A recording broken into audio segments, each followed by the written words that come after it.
Hello, welcome back to my channel.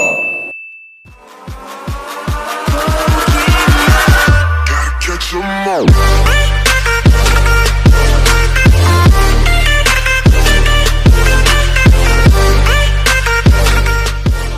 A few moments later. Assalamualaikum warahmatullahi wabarakatuh.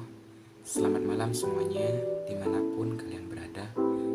Semoga kita semua masih diberikan kesehatan dan juga kekuatan untuk menjalani ibadah puasa. Tak terasa 21 hari sudah kita lewati, dan insya Allah 9 hari lagi kita akan menikmati indahnya hari lebaran. Tetap semangat walaupun tidak disemangatin ayang. Jaga iman, jaga imun. Makan rengginang, jangan lupa minum mentimun. Oke, perkenalkan, nama saya Ruknul Hakim dengan NPM 2088 2011A225912. Prodi Pendidikan Bahasa dan Sastra Indonesia, STIP PGRI Sumeneb. Nah, sebelum ke pembahasan inti, di sini saya ingin mengulas sedikit tentang sinopsis cerita singkat dari novel Tenggelamnya Kapal Van der Wijk karya Buya Hamka.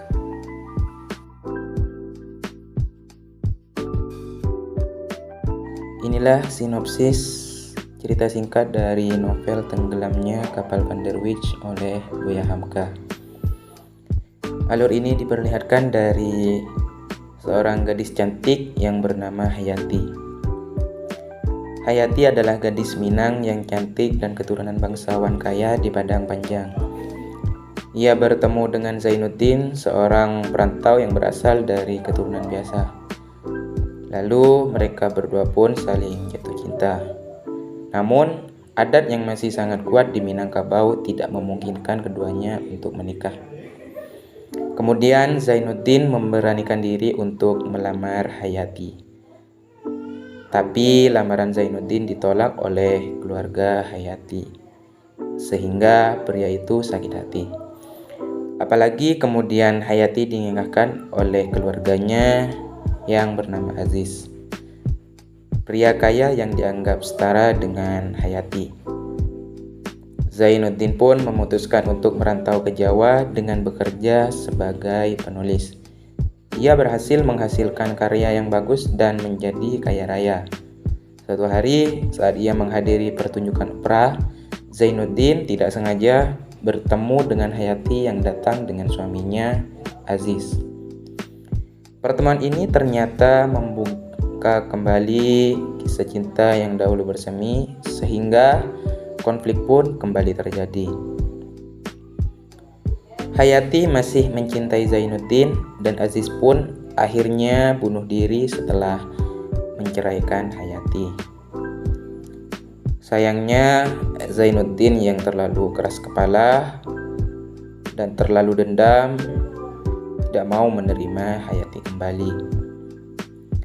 Lalu ia memutuskan untuk mengembalikan Hayati kembali ke kampung halamannya di Padang.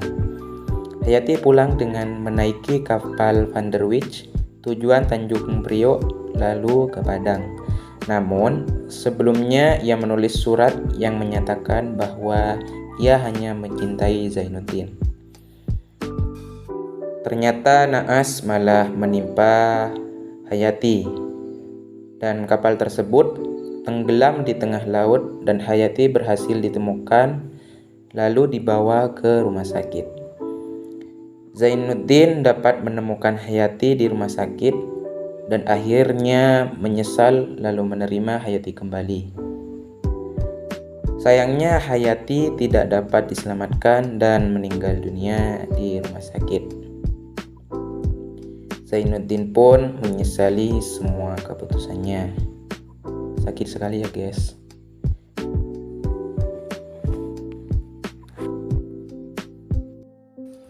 Baik, itulah tadi sekilas sinopsis cerita singkat dari novel Tenggelamnya Kapal Van der Wijk karya Buya Hamka. Dan selanjutnya adalah pembahasan mengenai unsur-unsur intrinsik dan juga ekstrinsik. Baik, kita langsung masuk pada bagian analisis unsur intrinsik dan ekstrinsik. Tugas UAS mata kuliah Apresiasi Prosa Fiksi, dosen pengampu Bapak Muhammad Juhdi MPD, dalam novel Tenggelamnya Kapal Van der Wijk oleh Buya Hamka. Analisis unsur intrinsik. Analisis unsur intrinsik yang pertama adalah tema. Jadi tema dari novel ini adalah percintaan, yakni cinta yang sejati dan tulus, dan cinta antara laki-laki dan perempuan, tetapi tidak dapat dipersatukan dan tak tersampaikan karena tradisi adat Minangkabau yang begitu mengikat dan terlalu mendiskriminasi adat lainnya pada saat itu. Lanjut pada unsur intrinsik yang kedua adalah penokohan. Yang pertama adalah tokoh Zainuddin. Dia adalah tokoh yang baik hati, tulus, taat beribadah, namun sedikit pendendam. Ya, yang namanya manusia pasti ada kekurangannya ya. Yang kedua adalah Hayati. Hayati sebagai tokoh yang cantik, lemah lembut, namun mudah dipengaruhi. Yang ketiga, Aziz. Ia adalah tokoh yang kasar, tidak bertanggung jawab, dan mudah putus asa. Yang keempat adalah Muluk atau sahabat Zainuddin. Dia adalah tokoh yang baik hati, setia kawan, dan humoris. Ada juga tokoh-tokoh lainnya seperti Mak Base atau orang tua angkat Zainuddin. Ia adalah seorang keibuan, baik hati, dan penyayang. Lalu Khadijah, ia adalah tokoh seorang modern, centil, dan suka mempengaruhi. Dan juga kemudian Mamak Datuk. Dan juga bukan seorang mak-mak, tetapi dia adalah sosok orang tua yang tegas, berkuasa, dan taat pada tradisi. Unsur intrinsik yang selanjutnya yaitu latar. Yang pertama ada latar tempat, yaitu di Makassar, Pulau Jawa, Padang Panjang, Rumah Khadijah, pacuan kuda, di atas kapal, area pesawahan, pasar, dan rumah sakit. Sementara latar suasananya adalah bahagia, sedih, tegang, dan romantis. Latar waktunya ada di pagi hari, siang hari, subuh, sore, dan malam. Unsur yang selanjutnya yaitu alur atau plot.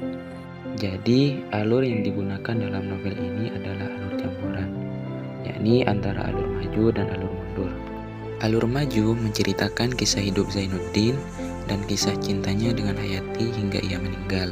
Sedangkan alur mundurnya terlihat saat Zainuddin menceritakan kisah ayahnya saat masih tinggal di Kota Padang. Selanjutnya ada sudut pandang. Jadi sudut pandang dari novel ini adalah orang ketiga yang serba tahu. Penulis menceritakan setiap tokohnya dari luar cerita dan mengetahui situasi dan kondisi serta detail setiap bagiannya. Selanjutnya ada gaya bahasa. Bahasa yang digunakan dalam novel ini adalah gaya bahasa Indonesia pada zaman dahulu dan masih kental dengan bahasa Melayu. Terdapat banyak perumpamaan dan majas serta syair yang menjadi ciri khas sastra Melayu serta dipadukan dengan bahasa Minangkabau. Nah, unsur intrinsik yang terakhir dalam novel ini adalah amanat. Jadi amanat dalam novel ini adalah jangan mudah berputus asa jika mengalami kesulitan dalam hidup. Tokoh Zainuddin yang awalnya hampir gila karena ditinggal Hayati, akhirnya menjadi seorang penulis yang sukses karena mampu bangkit dari keterpurukan. Lalu saling tolong-menolong sesama manusia. Contohnya, kebaikan Muluk dan ibunya yang mau membantu Zainuddin saat ia terpuruk. Mungkin hanya itu analisis unsur intrinsik yang saya paparkan. Selanjutnya analisis unsur ekstrinsik. Yang pertama dalam unsur ekstrinsik yaitu nilai moral. Jadi nilai moral dalam novel ini adalah pentingnya kebiasaan untuk saling memaafkan. Hal ini terlihat dari penyesalan Zainuddin setelah Hayati meninggal. Andai Zainuddin memaafkan Hayati dan menerimanya, maka mereka akan hidup bahagia. Hendaknya kita harus mempunyai kebiasaan memaafkan dalam hidup kita. Unsur ekstrinsik yang selanjutnya adalah nilai agama. Nilai agama yang ada dalam novel ini terlihat dari Zainuddin dan Hayati yang selalu menghormati nilai agama dalam kisah percintaan mereka. Zainuddin yang rela pergi jauh untuk menuntut ilmu agama. Selain itu, Zainuddin adalah seseorang yang taat beribadah. Ia bahkan tak suka melihat Hayati yang memakai pakaian terbuka saat bertemu dengannya di padang panjang. Mantap jiwa guys. Selanjutnya, unsur nilai budaya. Terlihat dari keluarga Hayati yang sangat memegang erat prinsip, aturan atau budaya adat istiadat Minangkabau. Dalam novel ini sangat kental sekali nilai budaya yang terdapat di dalamnya. Nah, unsur ekstrinsik yang terakhir yaitu nilai sosial. Nilai sosialnya terlihat dari kebaikan Ibu Muluk yang mau menampung dan membantu Zainuddin saat ia terpuruk, dan juga pada saat Zainuddin membantu Aziz dan Hayati yang jatuh bangkrut.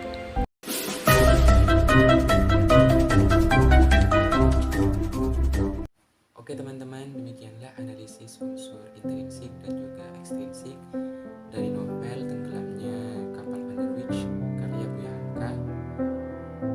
Dan semoga dengan adanya novel ini bisa menjadi tambahan pengetahuan dan juga wawasan teman-teman ke depannya, dan juga bisa lebih menghargainya, kemudian bisa mengambil hikmah dari setiap pesan yang disampaikan oleh novel ini. Oke, sebelumnya saya ucapkan banyak terima kasih kepada kakak, abang, adik, mas, mbak, ibu, dan juga bapak yang sudah sudi meluangkan waktunya untuk menonton video saya dari awal sampai akhir, dan juga tidak lupa kritik dan saran yang membangun sangat dibutuhkan untuk perbaikan ke depannya. Mungkin hanya itu yang dapat saya sampaikan. Kurang dan lebihnya mohon maaf. Saya Lukmanul Hakim pamit undur diri. Akhiron, wassalamualaikum